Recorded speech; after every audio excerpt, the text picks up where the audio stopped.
Hello, I'm Doug Muzzio. This is City Talk. UFOs and other types of aliens, cigarette smoke and cans of beer, growing up Catholic, growing up in the suburbs, growing up Irish, the sacred smell of ink, shooting hoops, facing one's mortality and wrestling with God. This is Dan Barry's life, or mine, or yours, or any of us. Dan Barry has written a memoir, Pull Me Up, that reverberates in one's mind and one's soul.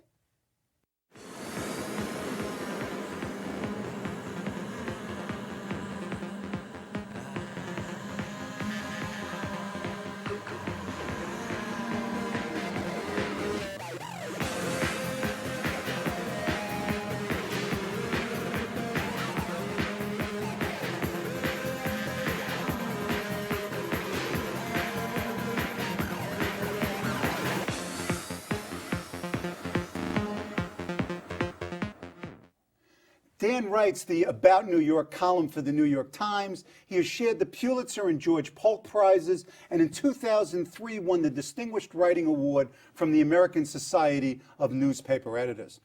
Welcome, Dan. Oh, thank you. Thanks for having me.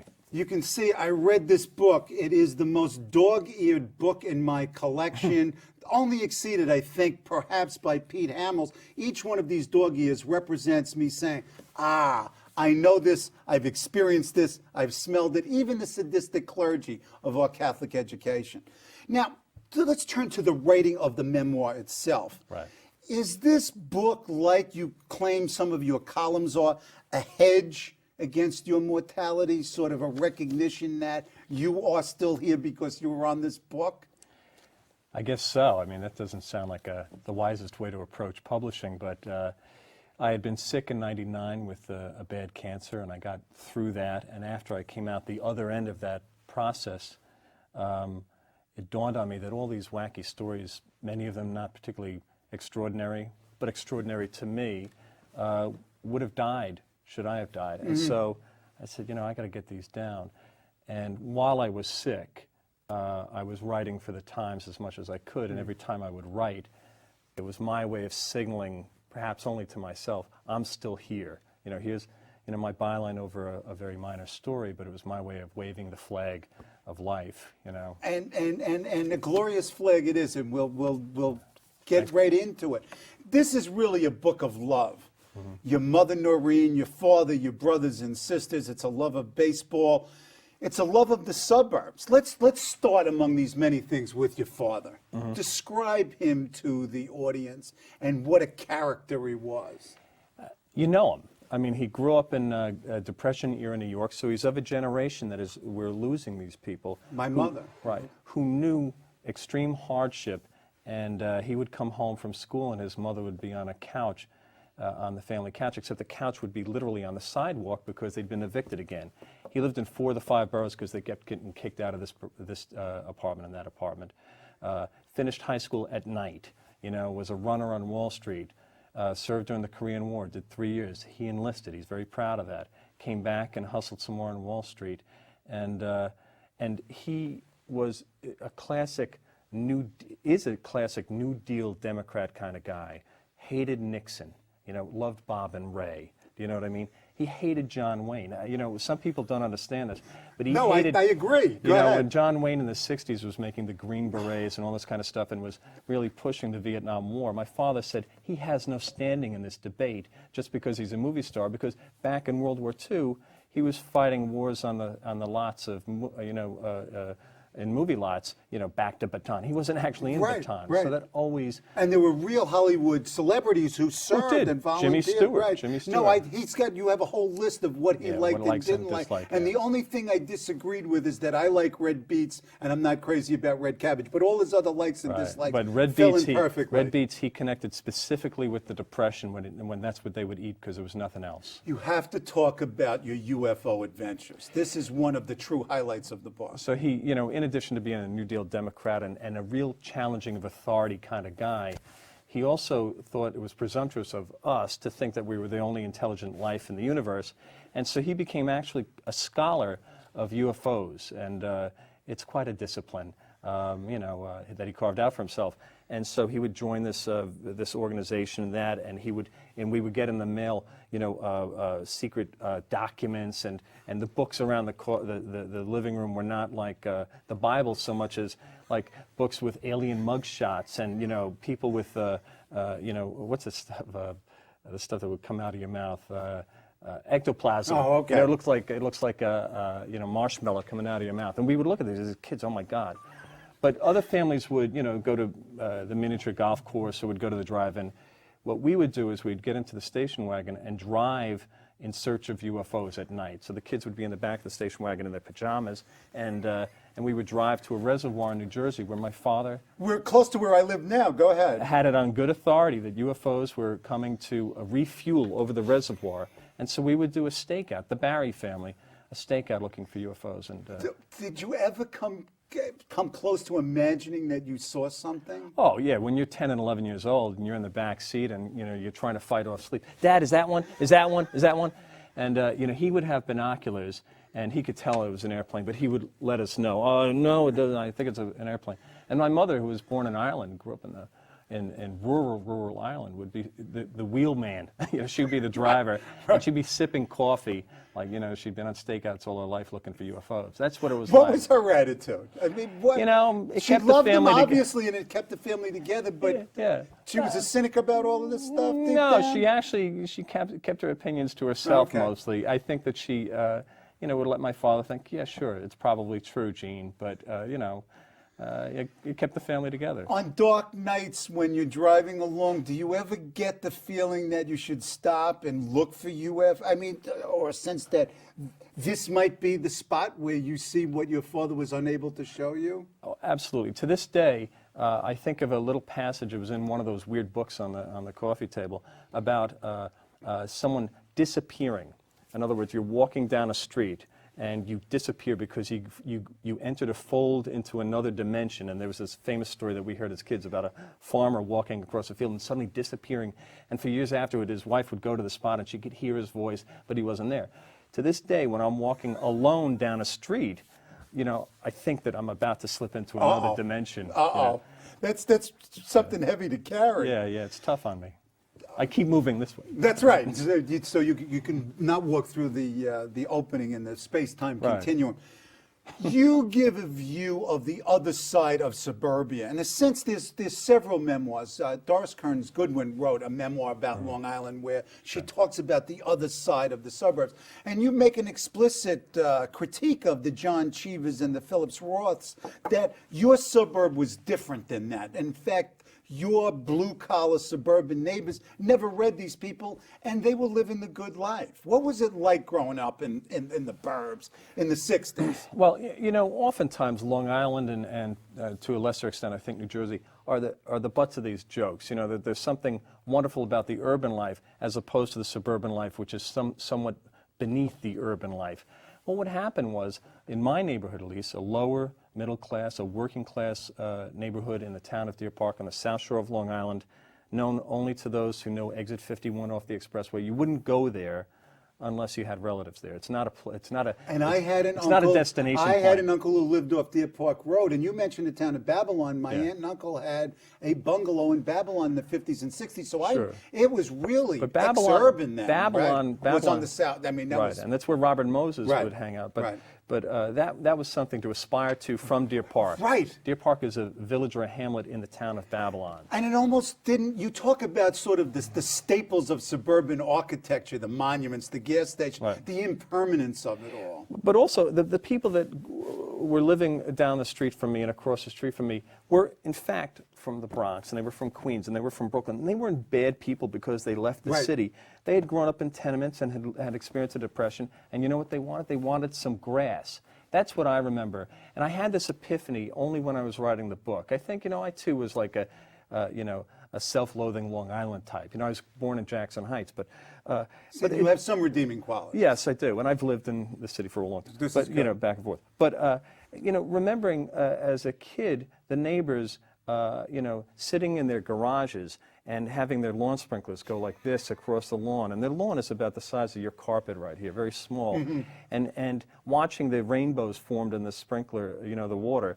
and they were happy. You know, they're drinking a Pils or a Rheingold. And what I remember is, too, on Friday and Saturday nights, they'd play canasta and drink cheap red wine or beer or whatever, and then they'd take their shoes off in the summer and run barefoot across their grass. You don't do that at your house now? I do. I do now, but Right. I understand Right. how much more it meant to these Right, people. You right. know, this guy drove a truck for the Pector Bread Company. You know, this guy worked at Grumman. You know, my father worked at a check cashing store after he left the city. You know, They busted their butts. This was They hard absolutely work. did. They did. And they also transported all the city games. I played Skelly when I was a kid.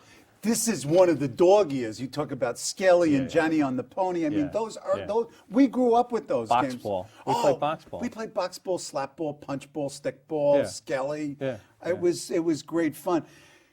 Talk about religion in your household. Your father, you know, the character that he is always in a wrestling match with God. He's always arguing with God. And I have to agree with him with good reason. There was a real piss and vinegar element about him, but he's always challenging the Almighty. Oh, he is, yeah. When he married my mother, you know, she was this virginal farm girl from Ireland, and he had to get married in the church. Yeah, she was a character in her own right, and he had to, you know, get married in the church, and so he was an agnostic. And we know this years later, next to all those the books on aliens and UFOs, there was a book by Fulton Sheen, you know, and this is the host, or this is the Lord, or whatever. And one time I opened it up, and it had never been cracked open. It was one of the books he had been given to rejoin the church back in the 50s. He struggled with cluster migraines, and my mother died fairly young at 61 of lung cancer. All these things truly tested his faith, and when he was suffering from cluster migraines, would be screaming in the middle of the night, because as Frank Capra wrote, he suffered from these as well. It felt like an eagle dragging its claw across the back of your head.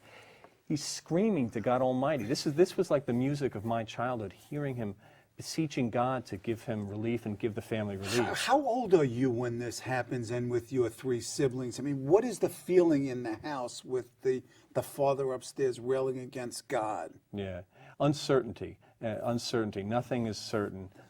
Everything is for the moment. And I was the oldest of four, and I was about 10 or 11.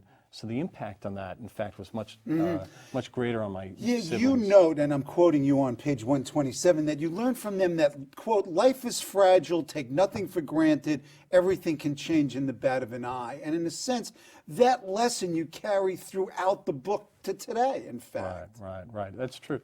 And when I was diagnosed with cancer, I picked up my father's habit of challenging God. I didn't scream at God so much as play basketball by myself. Talk about that. Talk Sure. about the almost religious element. I think at one point you called basketball your rosary. Right. Talk about the communion of you and God through the basketball court. When I was a senior in high school, you know that feeling. You're 17, and my parents and I never discussed college. It was just not on the table. There were too many other things going on. He had lost his job. He had these cluster migraines. We were living, you know, pretty by the day. And so I had this sensation when I was like 17 and a half or so, geez, I'm almost a man. I'm going to have to make a decision. And I would go on the side of the house where we had this old basketball hoop up, and it was bent, and there was no backboard on it. And I would shoot baskets, and I guess, you know, it was a primitive way of praying, but I would commune with God and say, you know, if I hit 10 foul shots in a row, my father's headaches will go away. You're making deals with God, but Yeah. then in the latter part of the book, after your illness, and Yeah. you're going I through do the medical same thing. Yeah, you're walking from Penn Station to the Times, and in a sense, you're negotiating with God again. Right. Saying the Our Father as I'm walking up Right. 8th Avenue, and, you know, forgive us our trespasses, we forgive those, and then a cab would come in front of me, you SOB, get out of me, and then I would continue the prayer, not even thinking about forgiving the trespasses. Well, forget forgiving the trespasser, yeah. you know, come on. You know, I had the walk sign. That's right. I mean, you've got the right of way. Before we move off cluster headaches, your mother writes a letter to Frank Capra about your father's cluster headaches, and he responds. Yeah, my mother in 1975 just read Capra's autobiography, the name above the title, saw the reference to cluster migraines. My father's upstairs screaming, and she writes a note to Frank Capra and basically sends it to Hollywood and says, how did you find relief? And he wrote back. And in fact, there were 2 or 3 correspondences back and forth. And then finally she sent another note to him, and we never received a response. Many years later, a friend of mine happens to be an archivist at Wesleyan University that gets the effects of Frank Capra. And he calls me up one day and he says, "Is your mother's name Noreen?" And I said, "Yeah." He said, "Well, I just found a letter that he wrote to her that she never received." And then, And it came back and was saying, "I'm glad to hear that Jean's doing better." and she was alive at the time when this was found. My so mother she saw was. it? Yeah. Capra had already died Yeah. 10 years earlier. Oh, wow. Yeah. Okay, let's talk about growing up Catholic, because it's one of those conversations that always happen. I was at the Chancellor's house for dinner, and there just happened to be 5 Catholics out of 8 people sitting at the table, and the conversation revolved around Mass, the nuns, the brothers, the priests. You can take us out of the church, but you can't take the church out of us. Talk about growing up Catholic. And then I have to ask you the one question about your first day in high school, but just talk about generally the Catholic experience or the Catholic school experience as you experienced it. I went to a Catholic grammar school, St. Cyril and St. Methodius. It doesn't roll easily off the tongue, but there were the Sisters of St. Joseph there. And what would happen was, it was like let's make a deal. Depending on what room you were assigned to, your school experience would be markedly different. Right. If you got door number 1 or classroom 3-1, you'd have Sister Petunia, and she was a wonderful, maternal, loving woman. Door number 2, Sister Tarcisius, and she would beat the living daylights out of you for the smallest of offenses. And so people have different experiences in Catholic school depending on who their teachers were. And I have to tell you, the sisters today, I mean, you think about some of these women who have dedicated 50 and 60 years of their lives, oftentimes working with the poor, and they don't get any of the amenities that priests do. Sure. They're amazing people. But when you're a kid and you're walking in, you're passing these 2 statues, Cyril and Methodius, and they're glowering at you, and you're going in and you don't know which room you're going to go to, and there weren't any instruments, and so class was, music class, for example, was getting up in front of the class and singing. We did the Scared same the living thing. daylights And out how of me. many people did you have in your class? 40, 50? 40, yeah, We 40. had 65 kids in our class. Yeah. You talk about, though, a lay teacher Mm-hmm. that made an influence, that was influential on your life, that were different from the nuns. What, in terms of your total experience, the brothers, first day in high school, Sure. it begins, your chapter 6, and this is your introduction to high school. Listen, you little fuck. Explain. Explain your career at St. Anthony's. I went to St. Anthony's High School, an all-boys high school that at that time was in Smithtown. It's now co-ed and it's now in Huntington. But that's your first day into early adulthood, and we had to wear a suit, a jacket, and a tie. And the bus pulled up, the doors open. I step up, and the bus driver tells me to get off. I say, "Isn't this the bus to St. Anthony's?" "Yes, get off." I'm all confused. And an upperclassman stuck his head in and said, "Listen, you little fuck, get off and get on your knees and kneel before the bus." And so right off the bat, you're submitting to something larger than yourself, but it ain't God. And so what would happen would be a 45-minute bus ride from Deer Park to St. Anthony's in Smithtown that was like Lord of the Flies on wheels. What are the flies on wheels? Oh, it was a world unto itself. You would get beaten up, hung out the window. All hazing. Hazing is big in Catholic all-boys schools, I think. And maybe in many schools, but hazing was a big, big deal, and they were proud of it. And then you get to St. Anthony's, and you would be taught about Christ, that you just not been present on the bus ride to school or on the bus ride home. And by the way, I have to tell you, when I was a freshman, when I would get off the bus in the afternoon, I would have to get on my knees until the bus was out of sight. So all these public school kids would see me, and I'd be kneeling on this. Boy, those Catholics are whacked. Oh, they tell me about it. They're certainly whacked.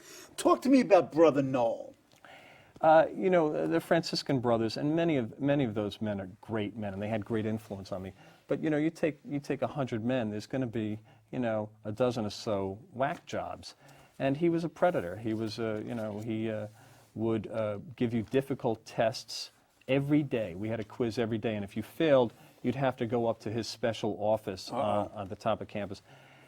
And that's the only class actually I ever cheated in, because I didn't want to go up to his office. And one day I failed, and another friend failed, and the two of us had this pact, a buddy pact. And we You had to went go up together. Yeah, and we went up, and he had a kid, on his lap, and he was spanking him, and he was, doing all sorts of inappropriate things to a kid who's 14 or 15. And my friend Brian McShane and I just ran the hell out of there. And he really preyed on my high school career. He loomed large. Even though there were other good guys out there, other good brothers, he was just accepted. Oh, yeah, you got Brother Null? Oh. And that's the way it was. No one, and I would never go home and tell my father.